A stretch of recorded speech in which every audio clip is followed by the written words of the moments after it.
Grabación. Botón. Toca 2 veces para activar. Bueno, este es el tipo de historia que me encanta, porque trata sobre cómo algunas personas comunes viven en la pobreza y deciden hacer algo que sea eterno. Me encanta la forma en que los seres humanos hacen esto. No importa lo malas que sean sus circunstancias. Imaginan algo mucho más elevado y lo hacen. Es el triunfo del espíritu humano sobre las circunstancias ordinarias.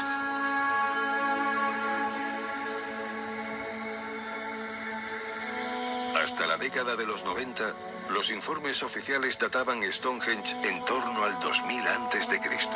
Sin embargo, los últimos estudios aseguran que el templo es en realidad 1000 años más antiguo, lo que incrementa el misterio sobre su construcción. El historiador inglés Enrique de Huntingdon fue uno de los primeros cronistas que en el siglo XII dejó un legado escrito sobre el monumento, al que calificaba como uno de los grandes enigmas del país, y se preguntaba cómo alguien podía haber levantado un lugar así. Han pasado casi 900 años desde entonces, pero los interrogantes siguen siendo los mismos. La gran pregunta es cómo trajeron hasta aquí estas enormes piedras. ¿Cómo las trajeron aquí? Todas ellas provienen de un bosque a 30 kilómetros de distancia llamado Westwood. En la Edad de Piedra no tenían la rueda y tampoco se les había ocurrido la idea de conseguir ganado y caballos para arrastrarlas. No había carretas. Por lo tanto, las piedras debieron ser traídas hasta aquí, arrastradas por personas con cuerdas. Se calcula que se necesitarían 200 personas para mover una de estas piedras con cuerdas. Y no solo la movieron, sino que la trasladaron durante 30 kilómetros. Es sorprendente.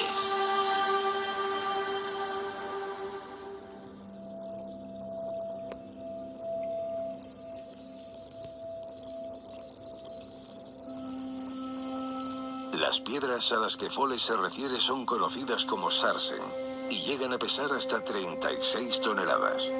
En el círculo interior se encuentran las piedras azules, mucho más pequeñas, pero no por ello menos enigmáticas, pues parecen haber sido transportadas en un periodo más antiguo, desde Gales, a una distancia de 280 kilómetros. Este esfuerzo mastodóntico, unido a un nivel milimétrico de ingeniería que ha sido capaz de mantener en pie una estructura como esta durante milenios, nos conduce a otra gran pregunta que todavía hoy nadie ha sabido responder. Estas piedras no protegen de la intemperie, como hemos podido comprobar hoy con esta lluvia. Y tampoco son defensivas. No sirven para la guerra. Entonces, ¿cuál era su propósito? Yo creo que había 3. El primero, pudo ser un monumento religioso y la mayoría de la gente piensa que está orientado hacia el amanecer y el atardecer. Es muy posible que se trate de un culto al dios del sol.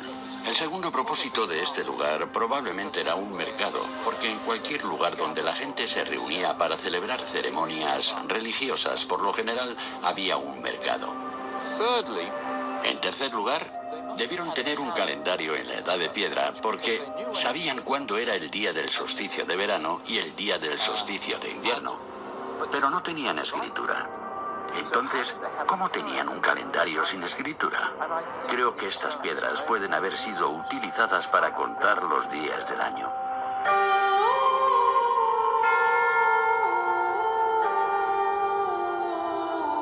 Otra posibilidad que se barajó en los primeros estudios es que el paraje pudo haber sido un cementerio ancestral. Sin embargo, el hecho de que solo hayan aparecido 240 inhumaciones de manera muy dispersa hace pensar a los especialistas que en realidad el motivo de la construcción debía haber sido otro bien distinto.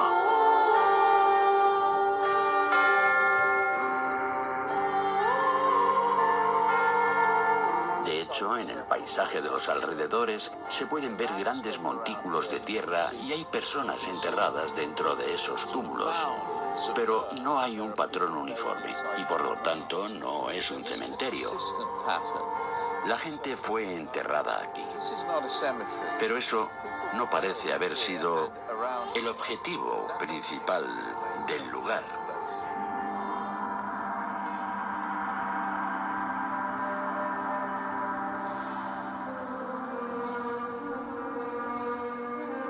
Una de las hipótesis más aceptadas es que Stonehenge pudo ser en realidad un gran observatorio astronómico.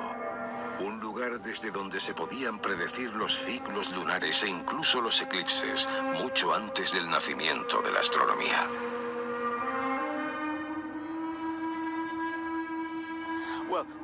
Bueno, pudo haber gente aquí que estudió los cielos, los movimientos del sol, la luna y las estrellas. Y esa es la primera aventura intelectual para la mayoría de las culturas humanas, estudiar los cielos.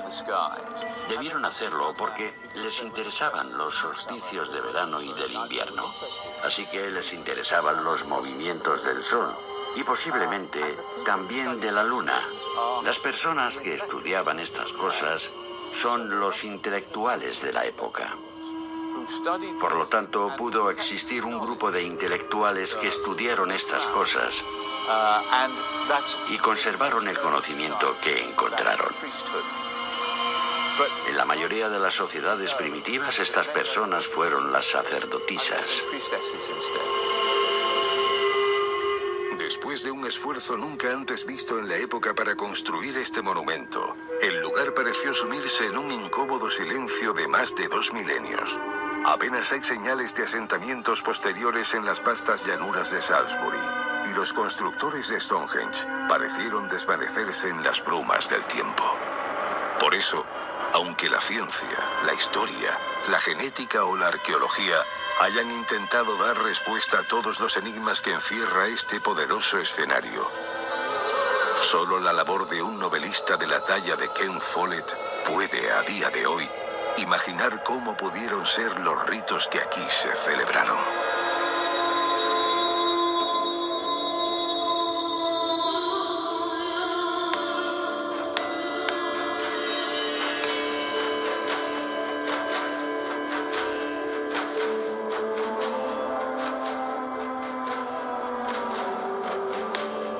Creo que estar aquí habría sido una experiencia espiritual para la gente de la Edad de Piedra. Nosotros venimos aquí, por supuesto, como turistas, y hemos visto catedrales, y hemos visto el Coliseo de Roma y las pirámides de Egipto. Pero la gente que vino aquí nunca había visto algo así. Si venían de lejos era absolutamente impresionante, y esa debe haber sido su sensación, y su sentimiento debió ser de asombro absoluto.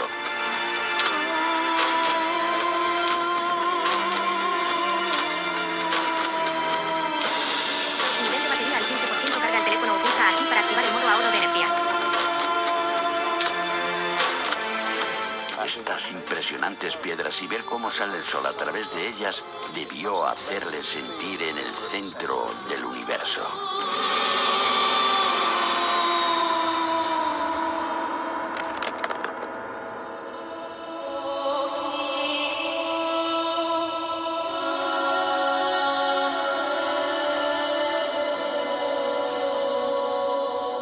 Pues ahora estábamos todos, quizá usted en su salón o delante de su pantalla.